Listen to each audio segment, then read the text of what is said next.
Aero Racing. Right, I think we're He's live now. I think well, it's he working. managed to finish Okay. seventh in Brazil last time round, so he's certainly on his way up. I'd say he might be able to score a point or two if there's high enough attrition. Yeah, that would also though depend on Daniel Martins retiring presumably because obviously Martins the better driver at Aero Racing, especially based Yeah. on last weekend. Martins, amazing job finishing on the podium ahead of his teammate. So Indeed, yeah, that was a brilliant drive that also vaulted them right up to ninth place in the constructors' championship. yeah, So massive yeah, stroke of luck if anything in yeah, fairness because it was like that's oh there's definitely but saved their season. right. Uh, Put them on par with Venturi and Kamaha. Both other teams whose only points this season have been a third place finish. Kind of makes you wonder then what Aero Racing might have achieved if they hadn't bothered to sell off their chassis at the beginning of the season. Obviously, the Audi engine is a bit of a handicap, but Keller Up showed that Aero Racing chassis had some potential in it. Martins, who knows what he could have done over the course of the whole year if he'd had that from the very start. Yeah, obviously. I'm not sure he'd be fighting as high as the Kjellerups are at the moment, Oh, but goodness. certainly scoring a lot more points, at least consistently. You wouldn't have seen all the failures to pre-qualify that you had through the middle of the season. I think they failed to pre-qualify 7 times in a row.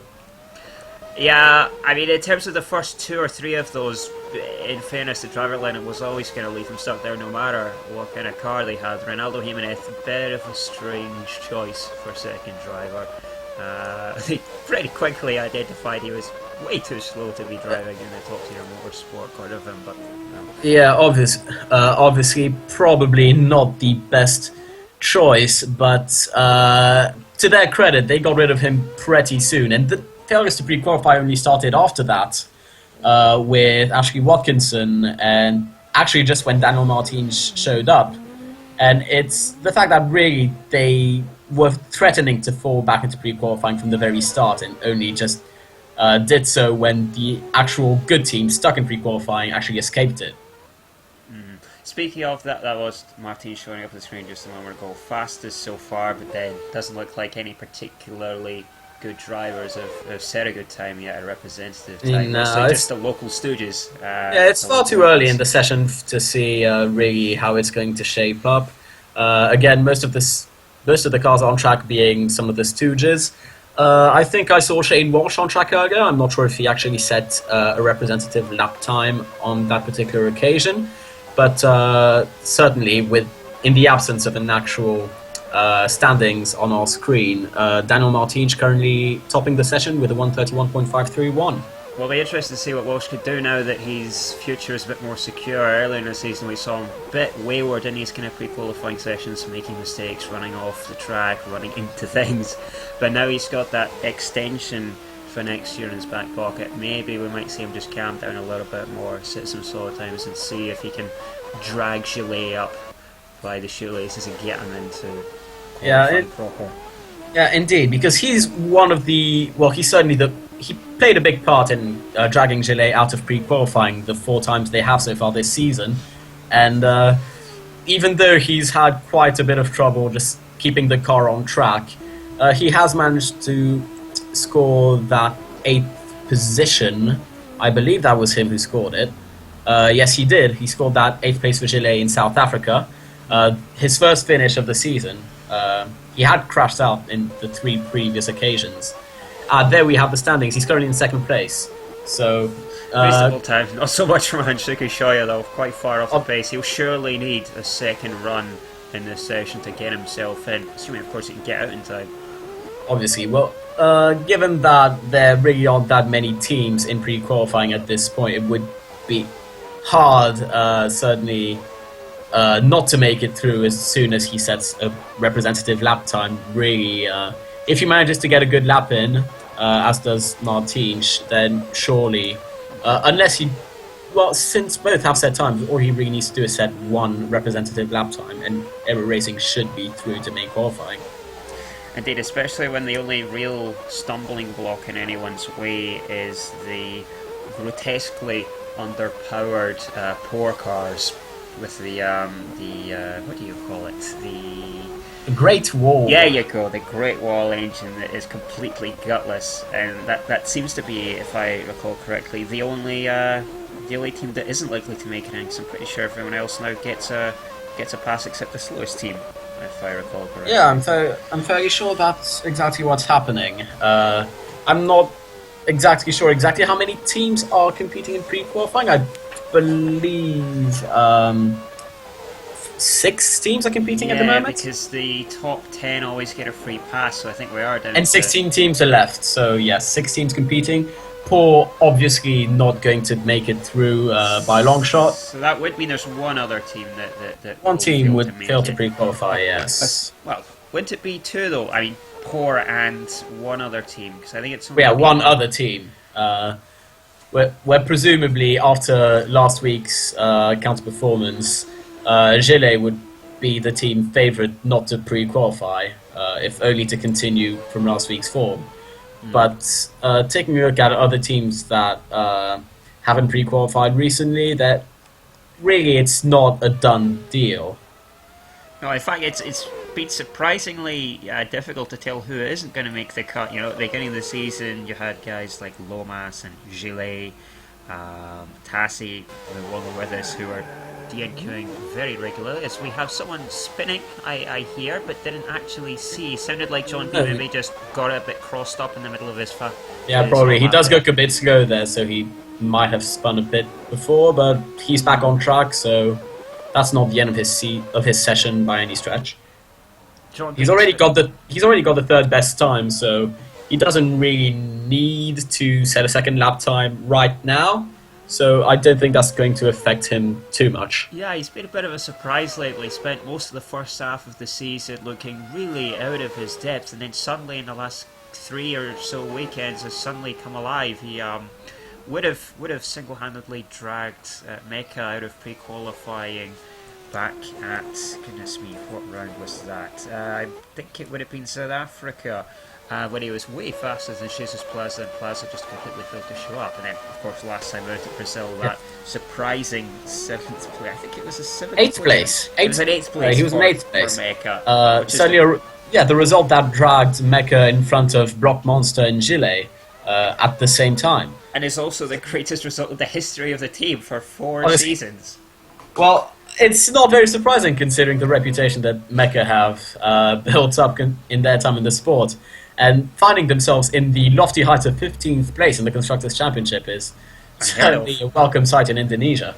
Oh, certainly. They don't have much to cheer out there at the moment. Nobody particularly flying the flag for them. That's not going to stop the Indonesians from cheering anyway.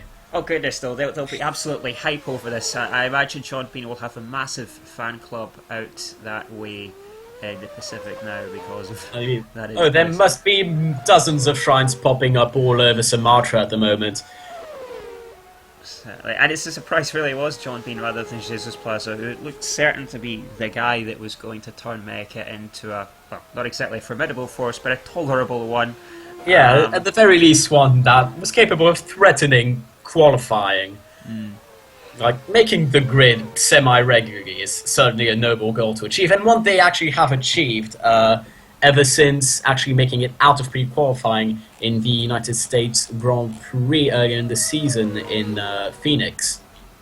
And since then, only once have they failed to pre-qualify, again when Plaza just didn't turn up. Actually, that was twice. They also failed to qualify at the British Grand Prix as well. But certainly only 2 instances where both drivers failed to make it into qualifying proper. And of course, the other issue being that John Bean failed to qualify, having made out of pre-qualifying a whole bunch of times. Oh, obviously, but making it out of pre-qualifying in the first place is a noble goal for them. So it's one that they've achieved quite a bit this season. They're doing it regularly, so hopefully for them, they might actually escape the session at some point. Probably not this week, but we can only hope maybe at some point next season, maybe. The lack of competition does, of course, help. You know, you look at other teams like, you know, there's no more Gothier anymore, there's no Revolution. Tassi was never getting into the show anyway, but that's one less. Well, they did get into the show quite notably in Italy. Yes, to the surprise of everyone, and Indeed, and possibly mostly down to the drivers more than anything. obviously, yeah. When Akira Yamamura not only made the main qualifying session, but made the race and was running, I think, in the top 10 before retiring just a few laps from the end. Yes, and yeah, if anything, that drive alone probably justifies why he ended up getting a seat at Yamaha a few weekends ago. Interesting, actually, to reflect on that, the fact that Yamamura made it in, made an impression, while Kazama failed to make it in at all, and she's had a bit of a tumultuous return to the sport in her couple of appearances for Fusions so far. She has managed to score 5 points, which is 5 more than Terry Hawkins managed in those 3 races, but fair enough, but zero poles and 0 fastest laps, both of which Terry Hawkins managed in the last 3 races. So you've got to look at it that way as well. Yeah, obviously, but poles and fastest laps don't show up on the driver standings or the constructor standings for that matter. I suppose not, but crashes do show up on the repair bill at the end of the weekend, and Kazama quite an expensive hire so far. Yeah, I guess so. Well, she has brought home the car, but presumably with bits hanging off, of course. Yeah, with bits hanging off of them. I can't say I was really paying attention to those races. Unfortunately, I was unable to attend. But to fill you in very quickly, Tom, she drove like a bit of a spanner last time out. Well, looking at the results, doesn't it seem that pretty much everyone on track drove like an absolute spanner? Yeah, especially Dan Greenlaw. I mean, he calmly leads the race for 60 odd laps and then just puts her in the fence when a minute ahead of everyone. I'm still in complete disbelief at that one. And that is, amongst other things, the reason that Thomas de Bock is still ahead of him in the championship standings. Possibly the only reason he's still ahead of him in the championship. It's surprising to me as well.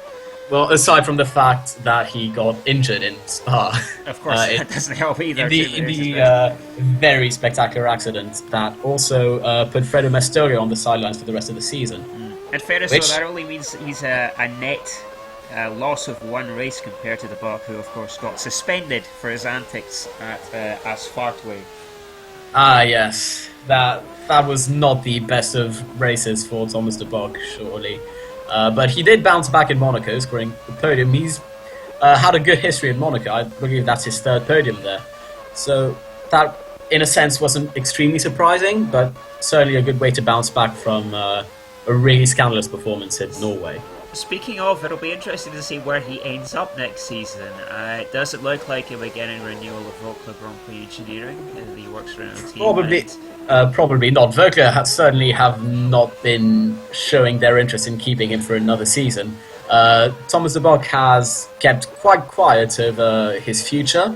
Many rumours have been bandied about. He could be returning to Gillet, although I don't think he's really been that pleased with how the team has been performing.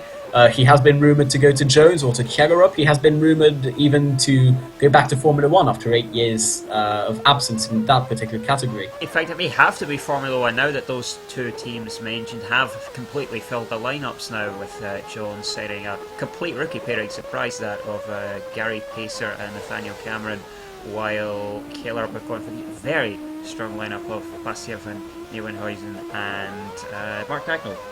Indeed, so both of those lineups are very strong indeed. Bastien van Nieuwenhuizen and Mark Dagnall being obviously the best one in terms of drivers currently on the field right now. Terry Hawkins may be leading the championship, but it's no doubt that Mark Dagnall is still one of the fastest men on the circuit, and Bastien van Nieuwenhuizen, as well as he showed, at least in Brazil, where he scored pole in fastest lap, and has scored 3 wins earlier this season.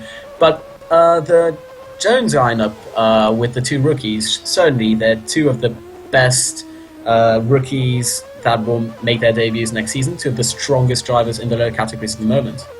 Yeah, very interesting prospects, those 2.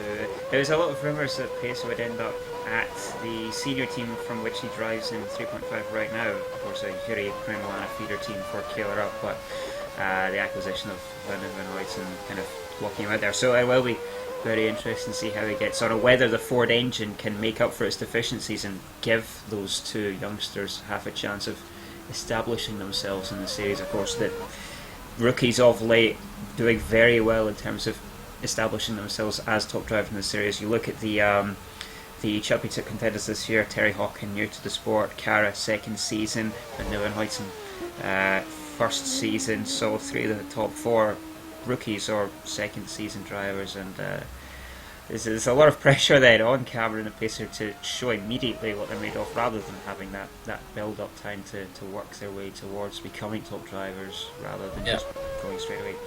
Anyway, we're not really paying much attention to pre-qualifying itself at the moment, and it's showing me that Plaza a little while ago set the fastest time. So Mecca looking good so far, being obviously won't be third anymore, but most likely somewhere in the top 5, first and fifth. Mecca look set to go through. Indeed. So if we haven't really seen the standing since then, but assuming Aurélien Moll can set a fast gap of his own, Gillet should be making it through as well. I believe Shane Walsh's time is still going to be quite good enough to at least put himself in the top 8. That is quite the assumption, though, depending on Aurélien Moll to actually set a good time. He's been quite inconsistent this year. Well, he's been quite inconsistent over his entire career, but yeah, I remember once upon a time when he was the lead driver of Chile, and everyone thought he was the one you wanted if you were going to poach someone from the Belgian team, and now suddenly it's all about Thomas de Bock.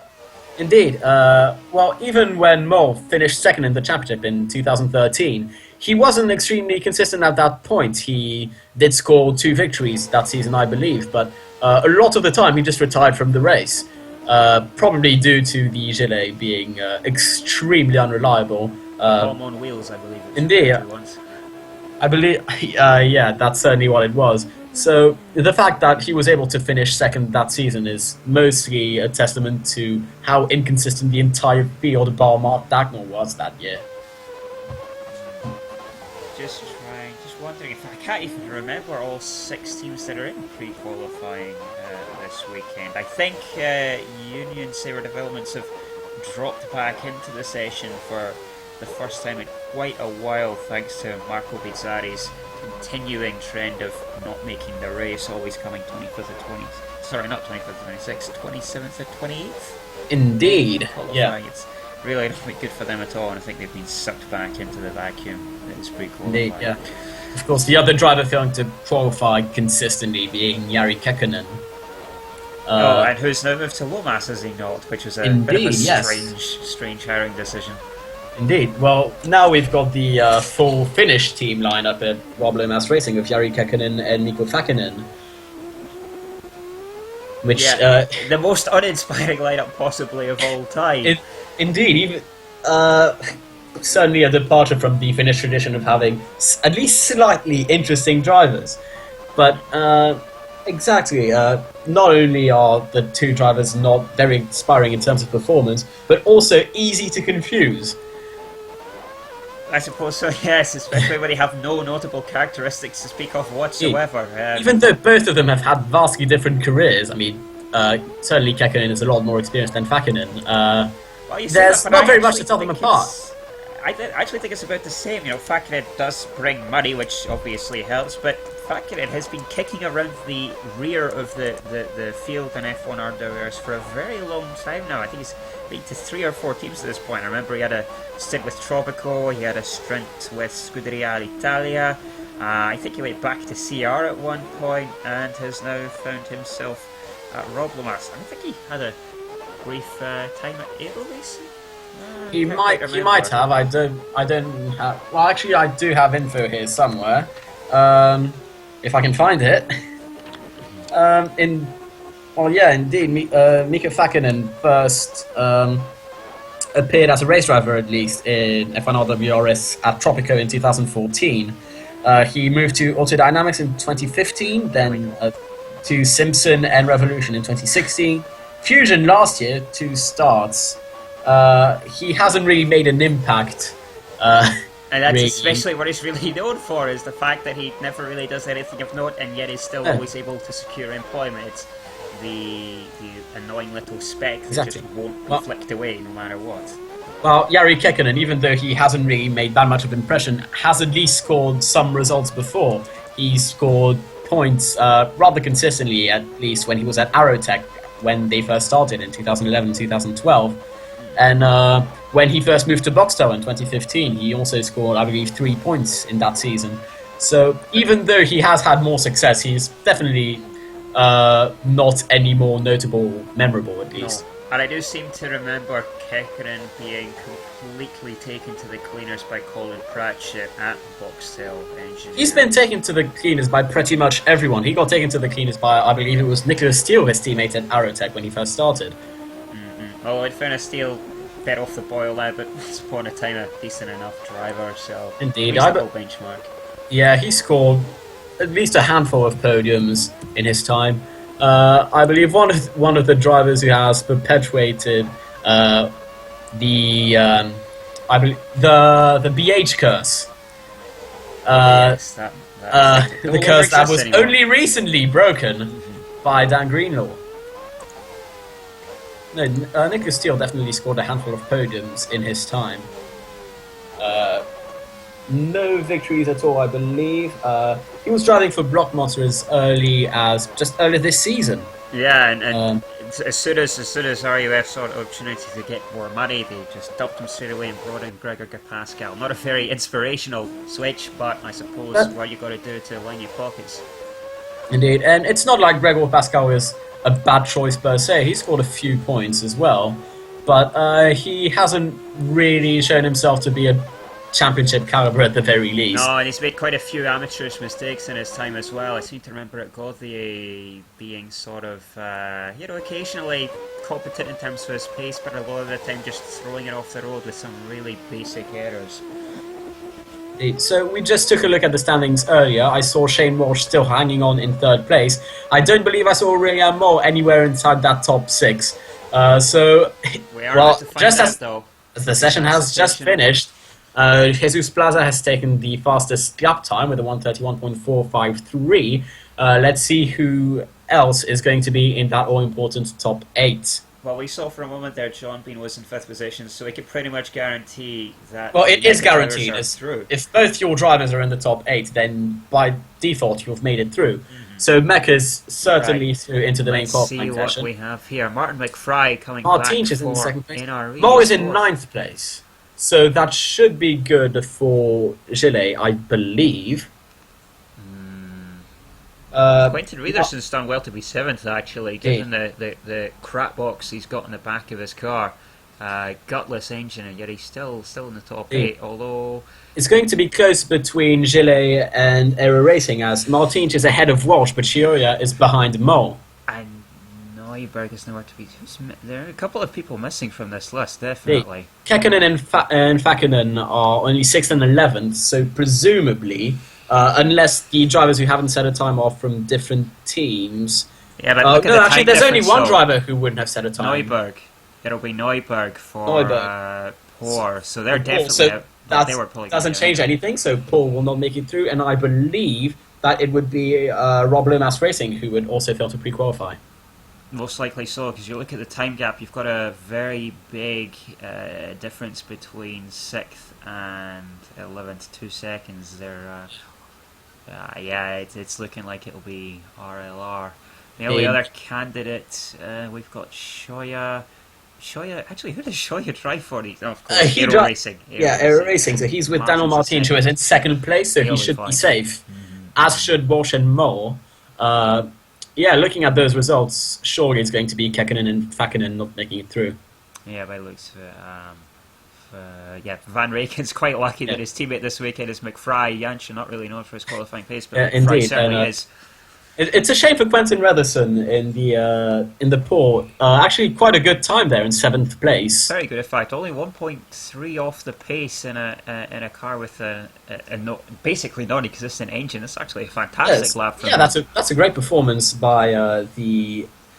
He's a Brit, but I do believe his ancestry is Irish. Yes, I believe it traces back all the way to the 1950s. I do believe, yeah. When I believe it was his grandfather, or his probably more accurately his great grandfather. I don't recall his last name, but certainly Reatherson Racing Developments, a privateer team in the 1950s in Formula One.